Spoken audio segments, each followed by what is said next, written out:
Говорят, некоторые теории, на которых был основан фэн-шуй, придумал мастер Ян И, а сформулировал так: «Поиск дракона там, где его труднее всего найти». Кажется, в окружении предметов классической и без всякого сомнения европейской мебели искать дракона малоразумно.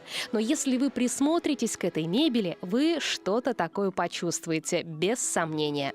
Мы говорим о столовой по законам фэн-шуй с Ольгой Сабанцевой, которая часто помогает дизайнерам составлять интерьеры с правильным течением ци. Ольга, каким правилам фэн-шуй подчиняется столовая? Это зона приема гостей, зона приема пищи. Здесь преобладает янская энергия. Янская энергия — это мужская энергия?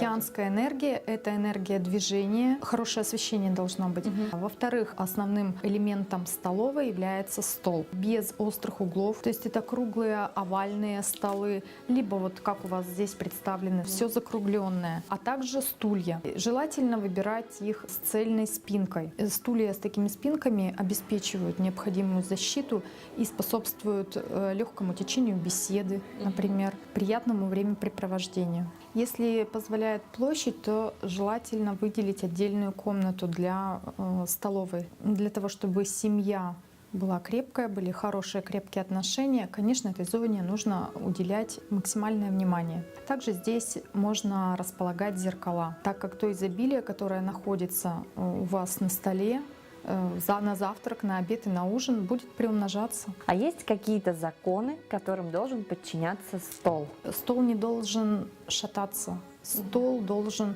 быть крепким, желательно на массивных ножках, на одной или на двух опорах предпочтительно. То есть легковесный четырехногий европейский стол нам не подходит? Классический фэншуйский стол считается, что он либо на одной опоре, либо на двух опорах. Главное, чтобы он был устойчивый, крепкий, ну и ножки должны даже выглядеть крепко. Шэнь Ци – дыхание довольного дракона.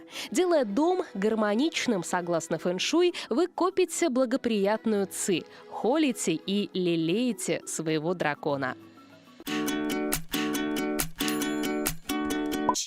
Галерея мебели «Гриндон». Большая распродажа комплектов мебели для благородного дома.